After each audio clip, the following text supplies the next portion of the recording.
नमस्ते स्टूडेंट्स, कैसे हैं आप सभी का आपके अपने इस यूट्यूब चैनल मैथ्स विजय पर मैं तहे दिल से स्वागत करता हूं।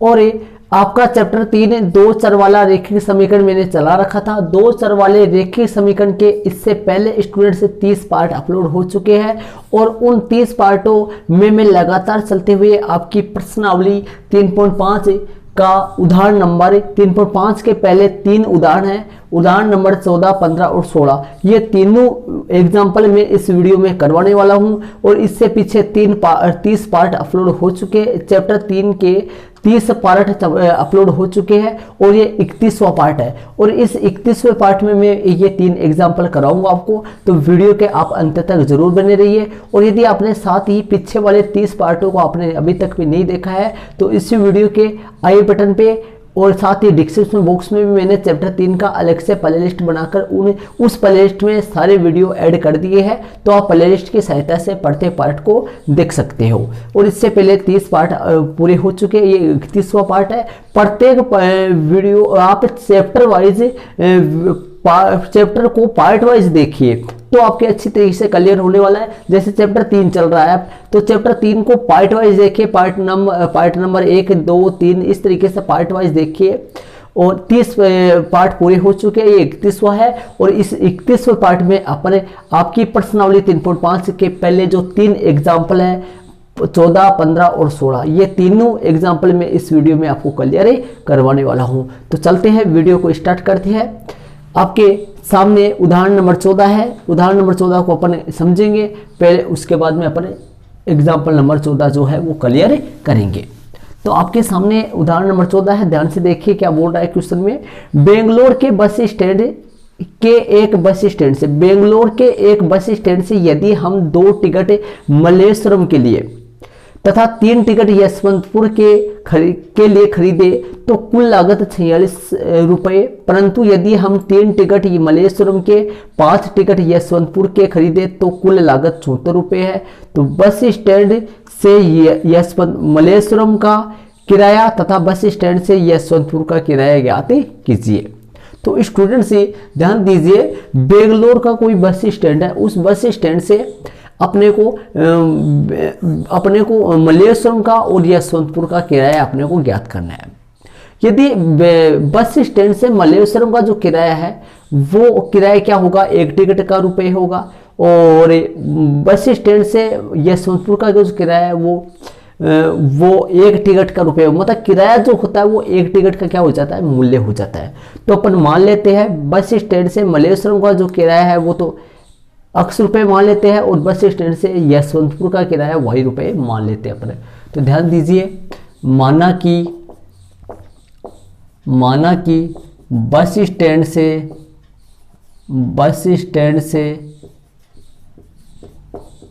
मल्लेश्वरम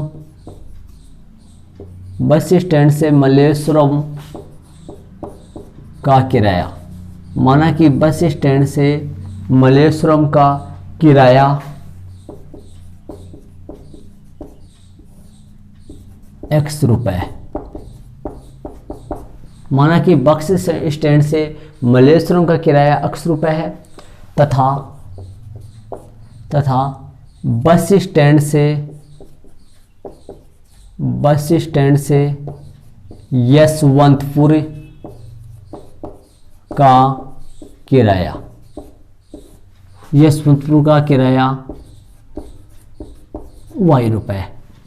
मैंने क्या मान लिया, माना कि बस स्टैंड से मल्लेश्वरम का किराया x रुपये तथा बस स्टैंड से यशवंतपुर का किराया y रुपये। तो बस स्टैंड से मल्लेश्वरम का किराया x रुपये ले लिया और बस स्टैंड से यशवंतपुर का किराया y रुपये मैंने मान लिया है। अब ध्यान से देखना, जो बस स्टैंड से मल्लेश्वरम का जो किराया x रुपये है वो ये 1 टिकट का किराया होगा। जैसे बस स्टैंड से मल्लेश्वरम का किराया मान लो 15 रुपये है, तो यदि अपन 1 टिकट लेंगे तो कितने रुपए का देगा, 15 रुपये का देगा। 2 टिकट लेंगे तो कितने का देगा, 30 रुपये का देगा, है। 3 टिकट लेंगे तो कितने का देगा, 45 रुपये का देगा। इस हिसाब से 15 के टिकट वाइज अपन गुणा करते जाएंगे तो अपने पास आ जाएगा 15 के हिसाब से 3 टिकट का कितना रुपये होगा, 45 रुपये हो गए। तो अब यहाँ ध्यान से देखिए प्रश्न में क्या कर रहा है, यदि हम 2 टिकट मल्लेश्वरम के, 2 टिकट तो मल्लेश्वरम के लिए ले प्रश्नानुसार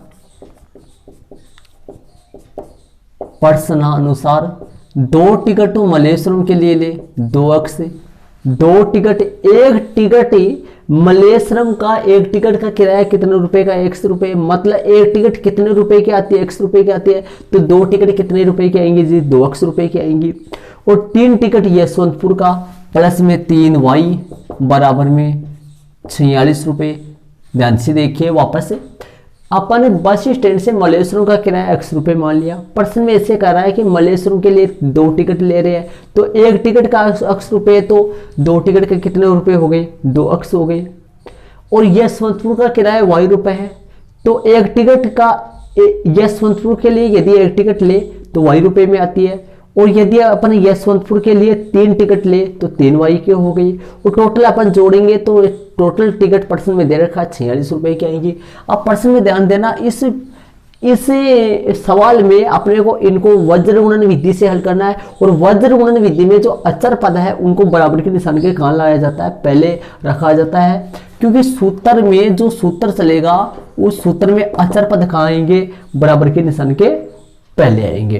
तो ध्यान दो, ये 46 जो है वो पहले आ जाएगा, बराबर में कुछ नहीं है तो 0 हो जाएगा समीकरण 1। जब भी अपने वज्र गुणन विधि से करें स्टूडेंट से, तो अपने को अचर पद जो है वो बराबर के निशान के पहले ही रखना है। ठीक है, आगे देखिए, आगे क्या करा है, 3 टिकट मलेश्वरम के और 5 टिकट यशवंतपुर के लिए।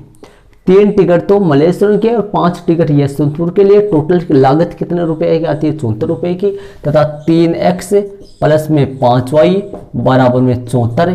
यहाँ से हल करेंगे, 3x प्लस में 5y माइनस में 74 बराबर में 0, समीकरण 2। तो ध्यान से देखना, समीकरण वज्र गुणन विधि में जो समीकरण में जो अचर पद है उसको बराबर के निशान के पहले रखा जाता है। इस बात का जरूर ख्याल रखें, क्योंकि जो सूत्र आने वाले आगे उन सूत्रों में स्टूडेंट्स उन सूत्रों में C1 और C2 जो है, ये जो अचर पद है वो बराबर के निशान के कहाँ रखे गए हैं, पहले रखे गए हैं। इसी तरीके से अपने को 46 को मैंने इधर लाकर बाद में समीकरण नंबर डाला है, 74 को इस तरफ लाकर बाद में समीकरण नंबर डाला है, इस तरीके से। तो ध्यान से देखना, दूसरी कंडीशन क्या थी, 3 तो मलेश्वरम के लिए टिकट था और 5 यशवंतपुर के लिए टिकट था। 3x प्लस 5y माइनस में कितना हो गया, 74 बराबर में कौन हो गया, 0 हो गया स्टूडेंट्स, हो गया आपके सामने। इसके बाद में आगे देखना स्टूडेंट्स, माइनस में 74 हो गया। आगे अपने पास सूत्र चलने वाले हैं। देखो, अब वज्र गुणन विधि से वज्र प्रतिस्थापन विधि अपन कर ली है, विलोपन विधि भी अपन कर ली है, वज्र गुणन विधि अभी नहीं केयर करें अपन, तो यहाँ पर हेडिंग डालेंगे वज्र गुणन विधि से, वज्र गुणन विधि से। और वज्र गुणन विधि में ध्यान से देखना, ये जो मान है, सूत्र जो चलेंगे ध्यान से देखना, y बराबर सूत्र कौन से चलने वाले हैं, ध्यान से देखना सूत्र किस तरीके से सूत्र चलने वाले हैं।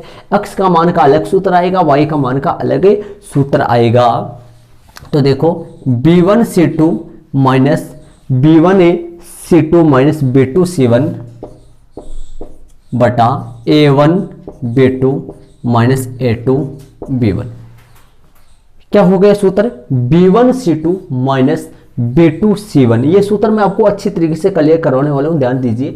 b1 c2 minus b2 c1 बटा a1 b2 minus a2 b1 हो गई सूत्र। वही का सूत्र जो है वो देखना, c1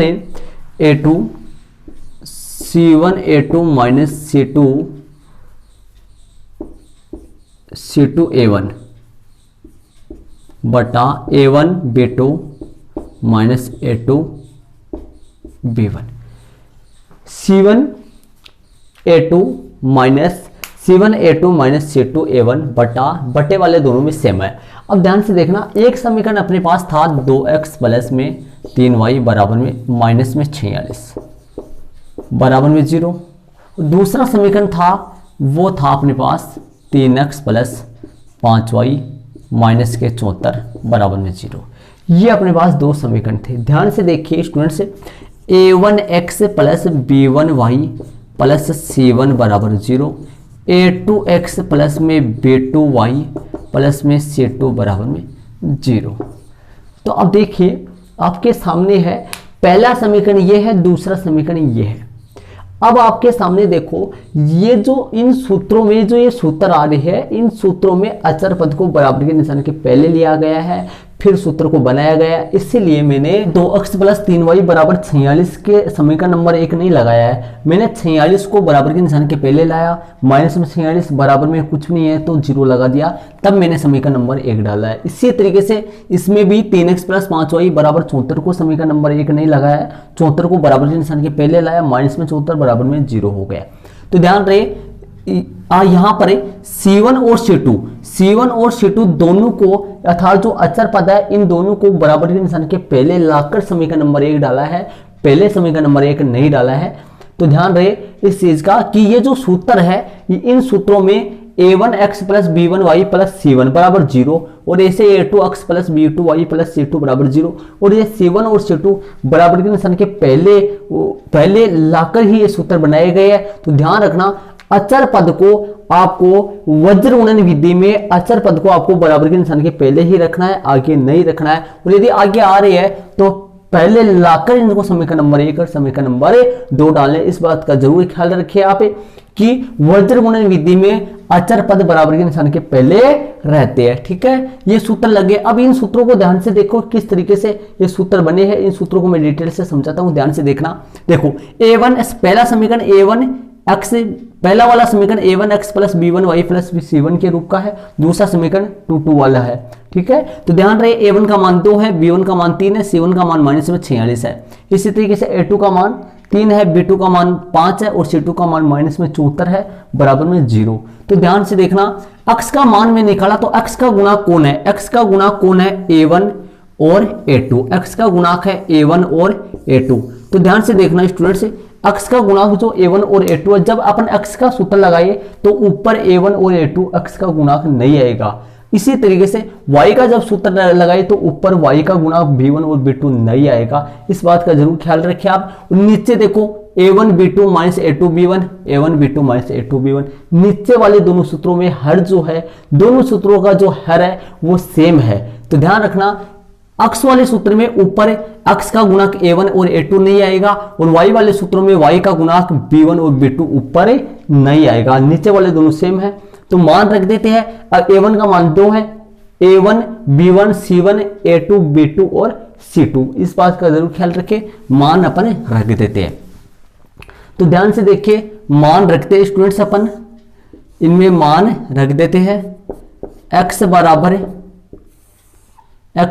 और इधर y बराबर मान रख देते हैं। b1 का मान बताइए, a1 b1 c1 a2 b2 c2। तो ध्यान से देखना b1 का मान कितना है, 3 है, 3 गुना c2 का मान कितना है, माइनस में 46 है, माइनस b2 का मान कितना है, b2 का मान जी 5 है और c1 का मान कितना है, c1 का मान c2 का मान माइनस में 74 है, c2 का मान कितना है जी, माइनस में 74 है। देखो b1 का मान कितना है, 3 और c2 का मान माइनस में 74 है, c2 का मान माइनस में 74 है, b2 का मान कितना है, 5 है। देखो 2 वाले समीकरण 2 में मिलेंगे, 1 वाले समीकरण 1 में मिलेंगे।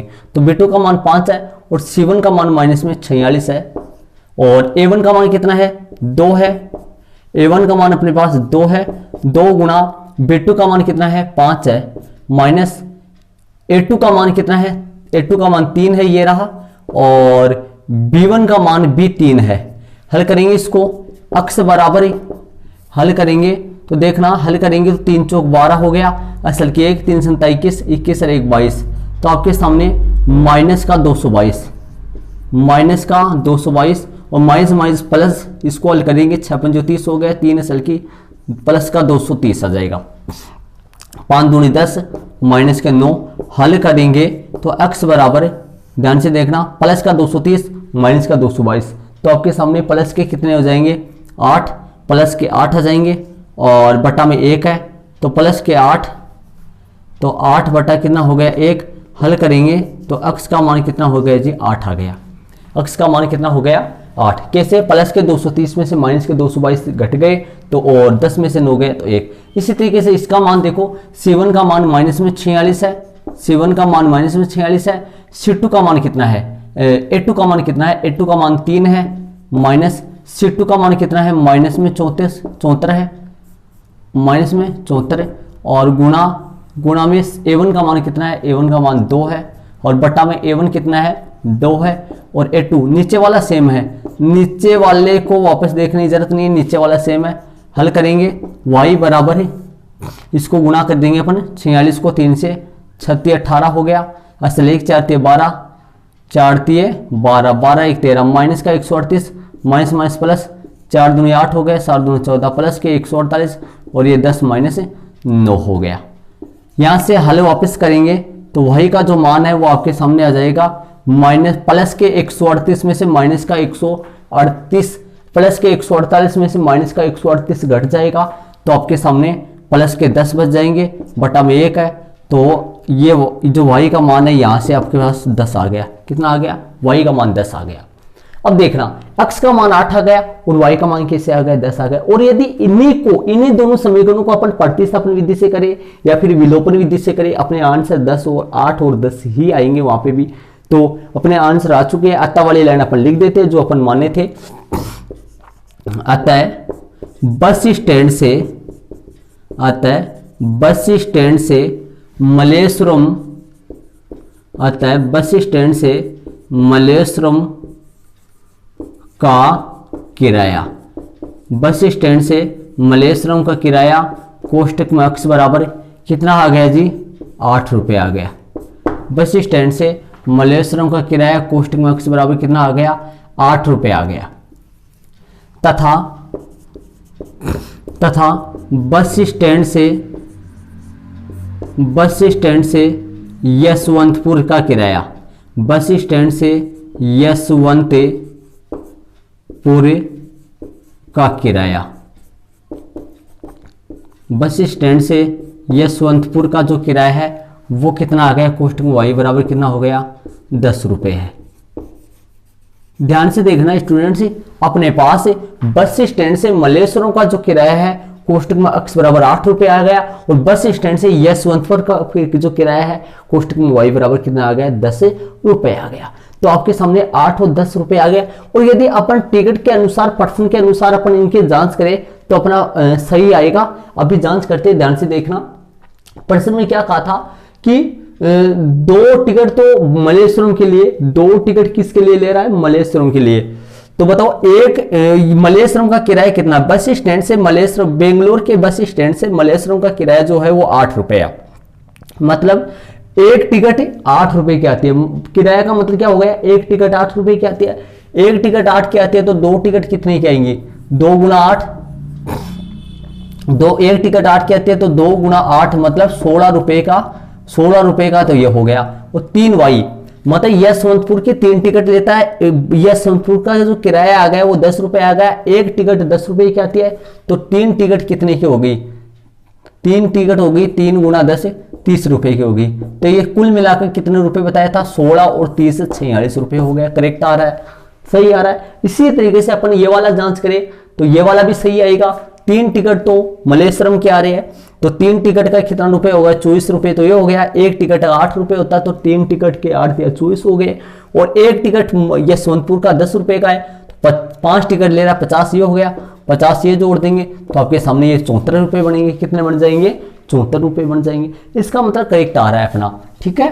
तो मैंने आपका उदाहरण नंबर जो 14 है इसको मैंने वज्र गुणन विधि से किया है। और वज्र गुणन विधि से अपने पास x का मान 8 आ गया और y का मान कितना आ गया, 10 आ गया। इसका एक बार स्क्रीनशॉट ले लीजिए और साथ ही इसको आप अपनी नोटबुक को जरूर अंकित कर लीजिए। और इसी के साथ आगे वाले क्वेश्चन नंबर एग्जाम्पल नंबर 15 में अपन चलते हैं। इसको आप अपनी नोटबुक में जरूर अंकित कर लीजिए स्टूडेंट्स। और साथ ही यदि आपके एक बार नहीं समझाया तो वीडियो को पॉज कीजिए और बैक ले जाइए, इसको रिटर्न देखिए, आपके तुरंत पक्का समझ आ जाएगा। तो ध्यान रखना जब भी वज्र गुणन विधि से अपने को करना है तो इस तरीके से अपने ये सूत्र काम में लेना है। आगे प्रश्नावली जो आपके 3.5 आने वाले हैं उसमें खूब सारे सवाल अपन वज्र गुणन विधि से करने वाले हैं, तो यही सूत्र काम में लेने वाले अपन।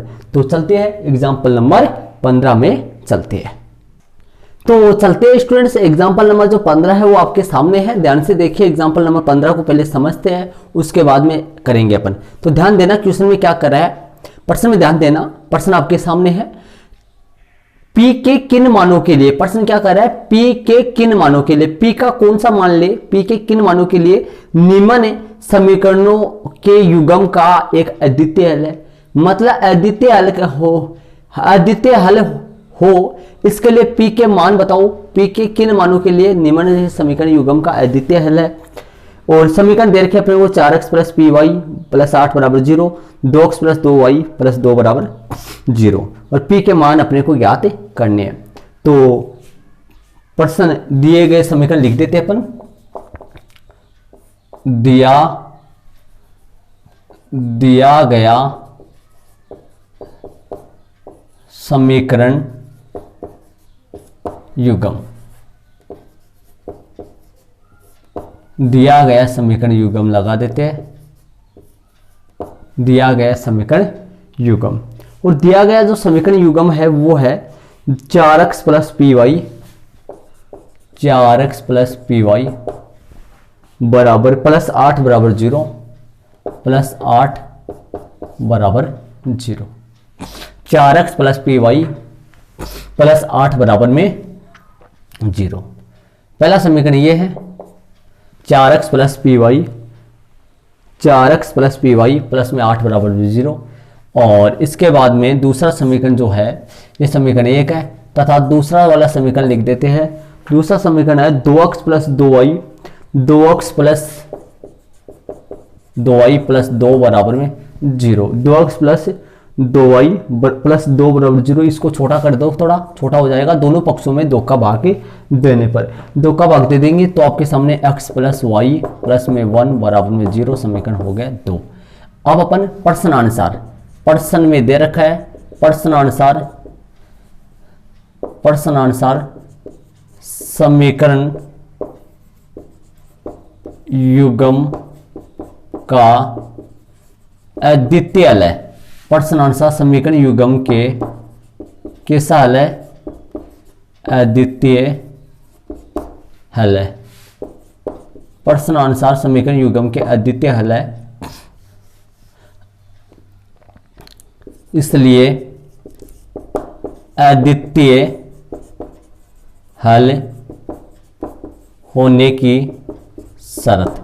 मतलब अद्वितीय हल का मतलब हो गया दोनों रेखाएं कैसी, दोनों समीकरणों की दोनों रेखाएं एक दूसरे को प्रतिच्छेद करेंगी। तो अपन मैंने लिख दिया, इसलिए अद्वितीय हल होने की शर्त है। मैं सही लिख देता हूं यहां पर,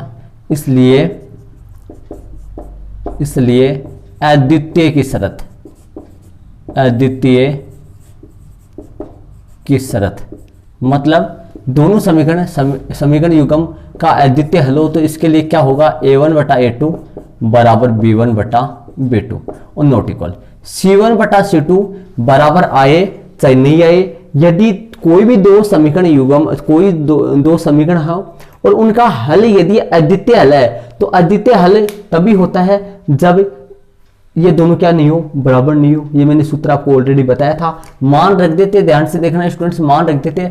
a1 का मान कितना है, 4 है, a1 का मान 4 है, a2 का मान कितना है, a2 का मान 1 है, b1 का मान कितना है, नॉट इक्वल b1 का मान p है और b2 का मान कितना है, 1 है। हल कर देते हैं इसको हल करेंगे अपन, हल करेंगे तो आपके सामने p नॉट इक्वल 4, p क्या होगा स्टूडेंट्स, p नॉट इक्वल 4। तो कहने का मतलब इसको हल किया मैंने, p को 1 से गुणा किया, p 4 को 1 से गुणा किया, p इसका मतलब ये हुआ स्टूडेंट्स p नॉट इक्वल 4 मतलब p 4 नहीं हो सकता, p 4 नहीं हो सकता, p का मान 4 नहीं हो सकता, 4 के अलावा और सारे मान हो सकते हैं। तो अतः वाली लाइन में लिख देता हूं, ध्यान से मैं बताऊंगा आपको, क्लियर पूरा करवाने वाला हूं, आपको पता लग जाएगा कि 4 क्यों नहीं हो सकता, आपको पूरा क्लियर हो जाएगा कि 4 क्यों नहीं हो सकता। अतः 4 के अतिरिक्त, अतः 4 के अतिरिक्त, अतः 4 के अतिरिक्त मतलब स्टूडेंट से 4 के अलावा, अतः 4 के अतिरिक्त p के प्रत्येक मान के लिए, p के 4 के अतिरिक्त p के प्रत्येक मान, अतः 4 के अतिरिक्त p के प्रत्येक मान के लिए, प्रत्येक मान 4 के अतिरिक्त p के प्रत्येक मान के लिए दिए गए समीकरण युग्म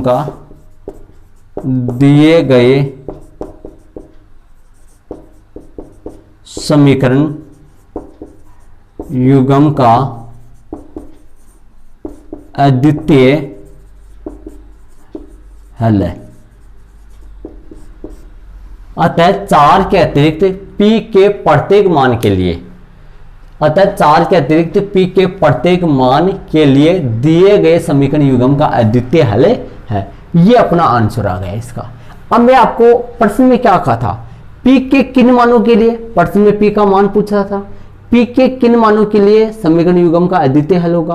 प्रश्न में ऐसे बोल रहा था p के कौन से मान हो जिससे समीकरण युग्म का अद्वितीय हल हो, तो p के किन मानों के लिए, तो स्टूडेंट्स 4 के अतिरिक्त p के प्रत्येक मान के लिए दिए गए समीकरण युग्म का कैसा हल है, अद्वितीय हल है। तो ध्यान से देखना।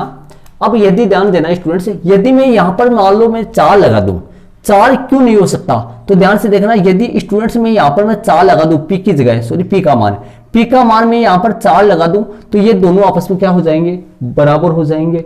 और यदि ये दोनों बराबर हो जाएंगे तो ध्यान से देखना a1 बटा a2 बराबर b1 बटा b2 और बराबर में c1 बटा c2, तो कुछ भी हो, लेकिन यदि ये दोनों बराबर हो जाते हैं, ये दोनों बराबर हो जाते हैं, तो ये कंडीशन बन जाती है जो संपाती की होगी, जो संपाती का मतलब अपरिमित रूप से अनेक हल होगा। और यदि ये दोनों बराबर हो जाए a1 बटा a2 b1 बटा b2 और नॉट इक्वल c1 बटा c2, तो ध्यान से देखना स्टूडेंट्स, यदि यहां पर p की जगह 4 आ जाए तो ये वाले दोनों बराबर हो जाएंगे और ये वाले, अर्थात ये दोनों बराबर हो जाएंगे, तो आगे वाला बराबर नहीं भी हो सकता है, आगे वाला बराबर हो भी सकता है, आगे वाला बराबर नहीं भी हो सकता है। तो ध्यान से देखना, यदि स्टूडेंट्स p की जगह 4 आ जाए तो या तो ये कंडीशन बनेगी या फिर ये कंडीशन बनेगी, समझ गए होंगे। p की जगह 4 आ जाए तो ये दोनों तो क्या होंगे, आपस में बराबर ही होंगे, और आगे वाला c1 बटा c2 बराबर हो भी सकता है, बराबर नहीं भी हो सकता। तो ध्यान रखना, यदि ये दोनों बराबर आ जाते हैं तो अद्वितीय हल नहीं होते, अर्थात दोनों रेखाएं प्रतिच्छेदी नहीं होती है। ये वाली कंडीशन होती है अपरिमित रूप से अनेक हल, मतलब दोनों रेखाएं संपाती होती है। इस वाली कंडीशन में कोई हल नहीं होता है, अर्थात दोनों रेखाएं कैसी होती है, इस दोनों रेखाएं कैसी होती है, समांतर होती है।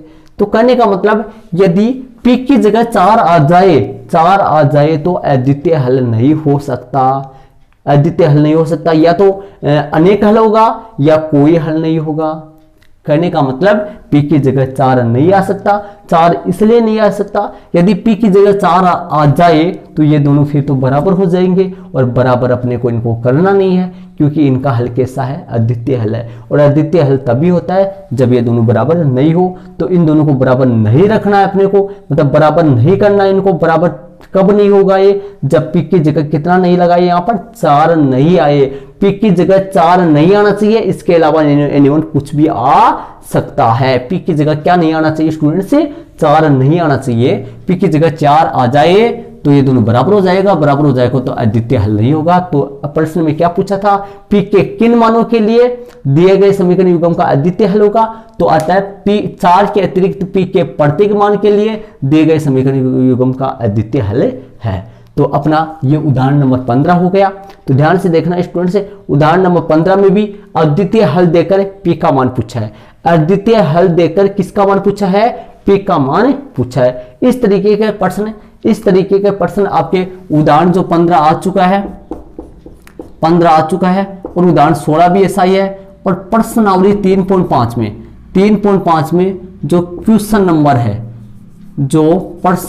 है, प्रश्न नंबर दूसरा, ये जो क्वेश्चन है स्टूडेंट्स ध्यान से देख लो, ये क्वेश्चन इसी टाइप के होने वाले हैं। मैंने पार्ट बना दिया, आप अपनी नोटबुक में भी लिख सकते हैं, ऐसा बॉक्स बना लो।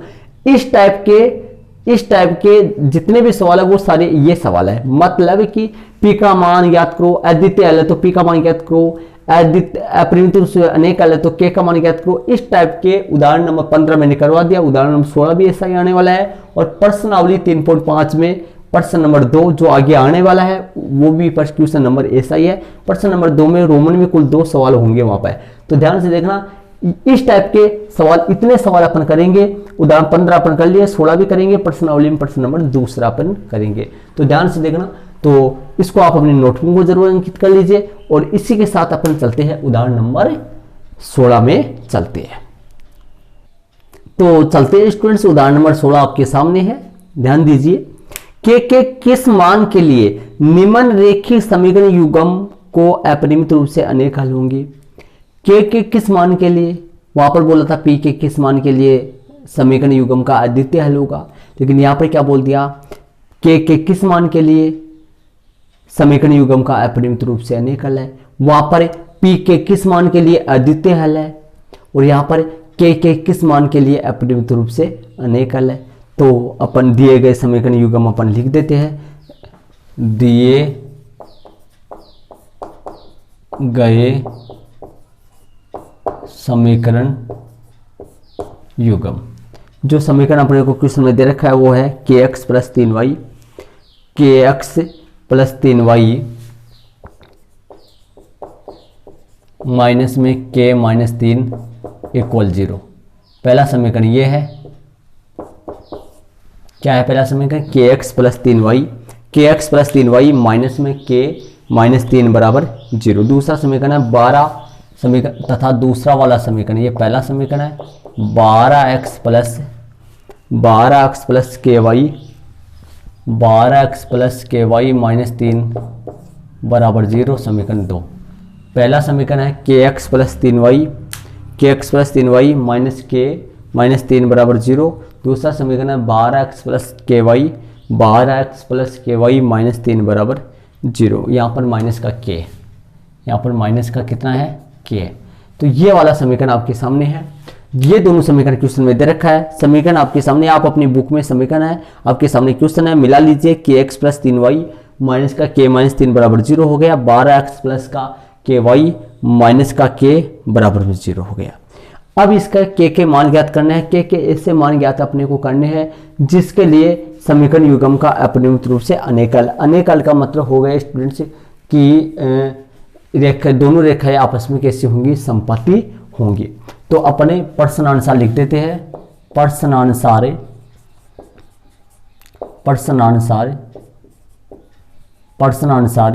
समीकरण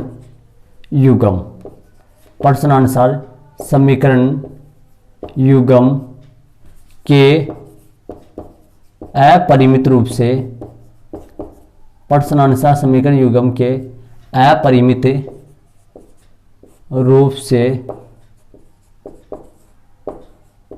अनेक, प्रश्नानुसार समीकरण युग्म के अपरिमित रूप से अनेक हल है। प्रश्नानुसार समीकरण युग्म के अपरिमित रूप से कैसे हल है, अनेक हल है। प्रश्न में ऐसे दे रखा है अनेक हल है, इसलिए अनेक हल के होने की शर्त, इसलिए शर्त क्या आएगी, a1 बटा a2, b1 बटा b2 और c1 बटा c2। स्टूडेंट्स दो तीनों आपस में क्या होने चाहिए, बराबर होंगे, तीनों आपस में बराबर होंगे। तो ध्यान से देखना, यदि दिए गए समीकरण युग्म के अपरिमित रूप से अनेक हल है तो ये तीनों आपस में कैसे होंगे, बराबर होंगे। मान रख देते हैं k बटा 12, 3 बटा k बटा 12, 3 बटा k। ध्यान से देख लीजिए, a1 b1 c1, a2 b2 c2, a1 k है और a2 12 है, b1 कितना है, 3 है, b1 3 है और b2 कितना है, k है और c2 जो है स्टूडेंट्स, c2 कितना है, ध्यान से देख लीजिए।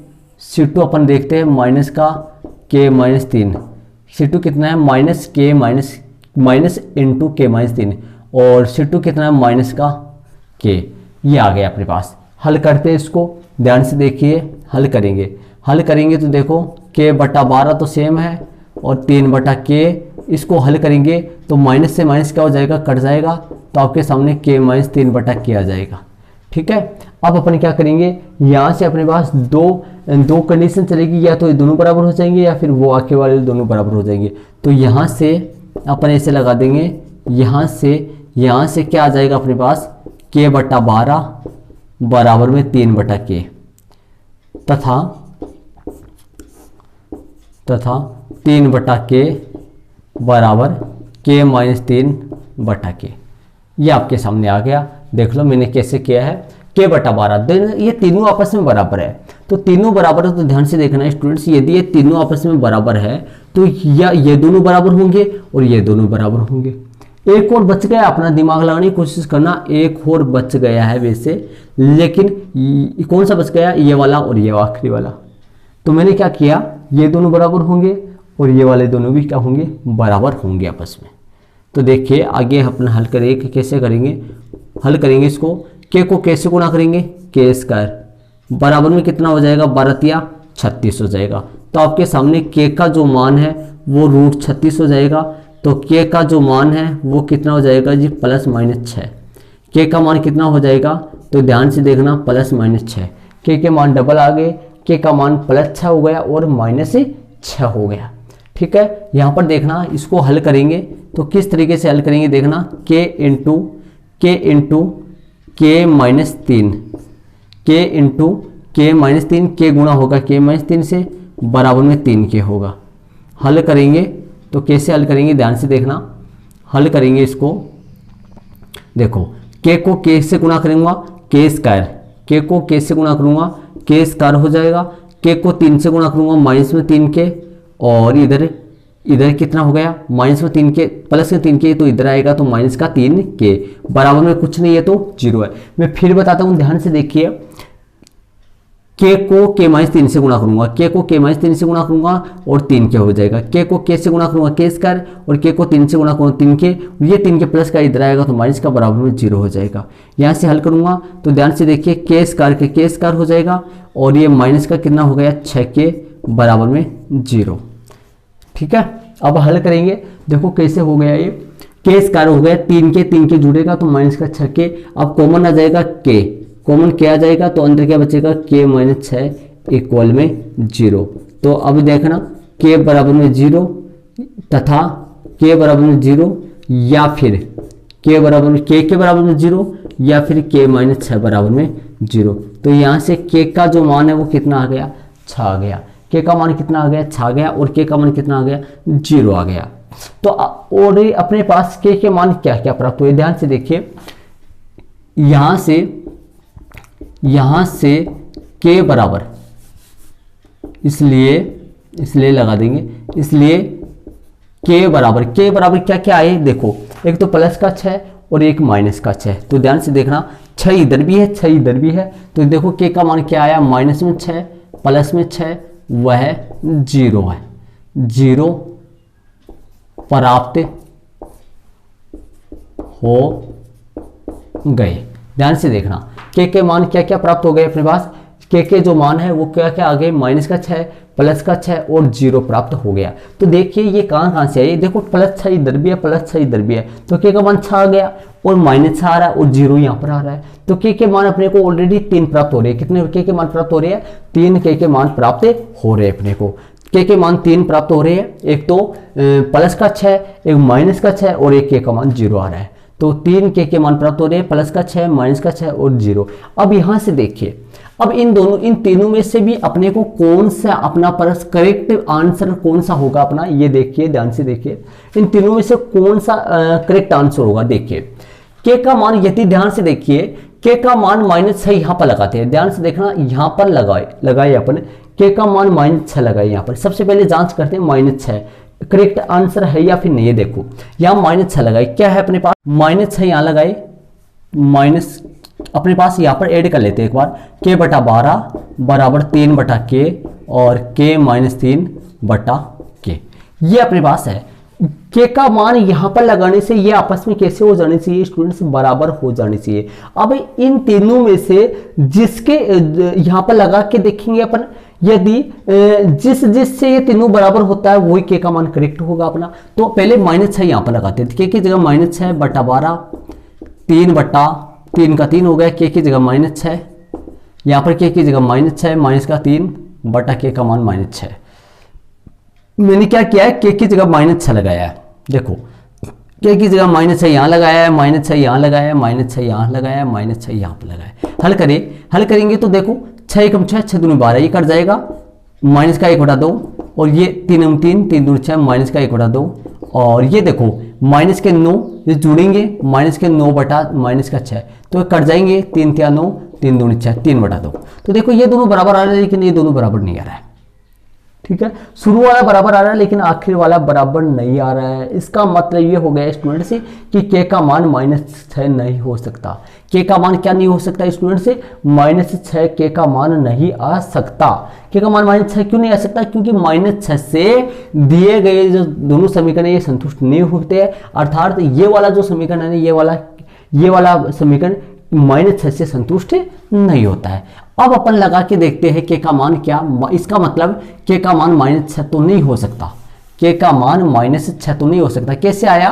-6 यहाँ पर लगाऊंगा, 6 × 6 6 दूनी 12, तो माइनस का 1/2 आएगा। यहाँ पे -6 लगाऊंगा, माइनस का 1/2 आएगा, लेकिन यहाँ -6 लगाऊंगा तो माइनस का 9/6 होगा, जो कि कटने पर कितना आएगा? 3/2 आएगा। इसका मतलब ये दोनों तो बराबर है लेकिन वो बराबर नहीं है, तो के का मान -6 नहीं होगा। अब के का मान लगाते हैं 6, के का मान यहाँ पर लगाते हैं 6, के का मान लगा देंगे 6, तो 6/12, 3/6 और 6 - 3/6 हल करेंगे तो ये तो आ जाएगा कितना? 6 × 6 6 दूनी 12, 1/2, और ये 3 × 3 3 दूनी 6, 1/2, और ये 3/6 मतलब 1/2। तो देखो के बराबर 6 लगाने से ये तीनों आपस में बराबर रह जाते हैं।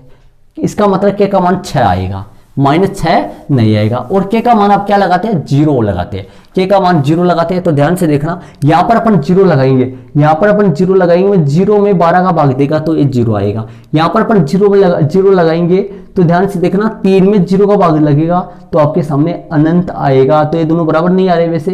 तो के का मान, ये जो समीकरण 1 है, ये समीकरण इसको नंबर 1 डाल देंगे, समीकरण 3 हो गया, 1 2 ऊपर है तो 3 हो गया।